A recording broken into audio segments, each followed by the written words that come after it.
को काखमा डाँडै डाँडाले घेरिएको मेरो गाउँ कालाबाङ स्वर्ग झैं कोरिएको। माछा पुच्छ्रे अन्नपूर्ण धौलागिरी हाँस्ने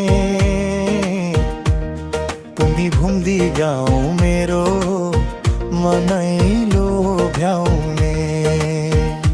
हो पोखरा बेसीको माया बस्ने मेरो गाउँ भुलिँदैन बाल्यकाल जहाँ टेके नि पाऊँ।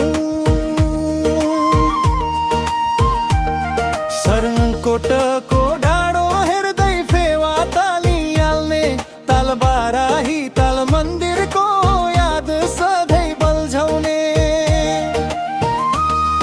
ओम्दीकोटमा शिवजीको भव्य मूर्ति विराजमान छन्। शान्ति स्तूप सँगै गाउँमै हाम्रो सानो बुद्धको छ साना। यता हेरे पोखरा सहरका झिलिमिली बत्ती वन जङ्गल सफा हावा कति राम्रो कति।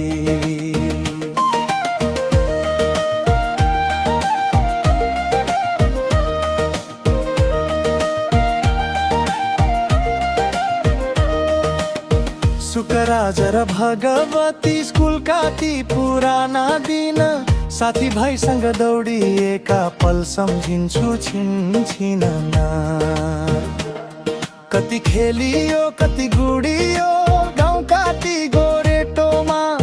गफगाफ हुन्थ्यो चौतारी गाउँका प्रत्येक दो बाटोमा। छुट्टीको दिन पारेर होस् कि फुर्सदको बेला मानेकौडा खोलामा पौडी खेल्ने साथीहरूको मेला।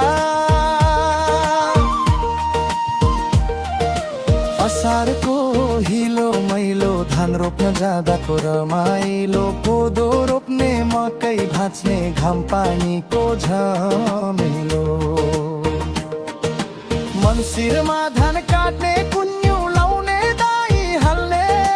परालको भारी बोकी टाउकोमा नम्लो हाल्ने। साथी भाइसँग भैँसी चराउन जाँदा वनमा रमाइलो गर्ने। काफर र औसेलु टिपेर खाने सुसेली हाल्दै वन पाखा थर्काउने। सबै मिलिजुली बस्ने मिलनसार छन् गाउँका दाजुभाइ।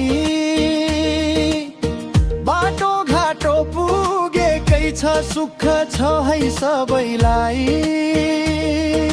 होमस्टेमा पाहुना आउँछन् हाँसो खुसीसँगै रहन्छन्। कालाबाङको सत्कार देखेर दङ्ग परी फर्किन्छन्। सानो तिनो कार्यक्रम सधैँ नाच गान र रमाइलो। सधैँभरि उत्सव बस्दै कहिले हुँदैन धमिलो। हो पोम्दी भुम्दी कालाबाङ मेरो मुटुको टुक्रा। तिमी नै हौ मेरो खुसी मेरो मनको सुकरा।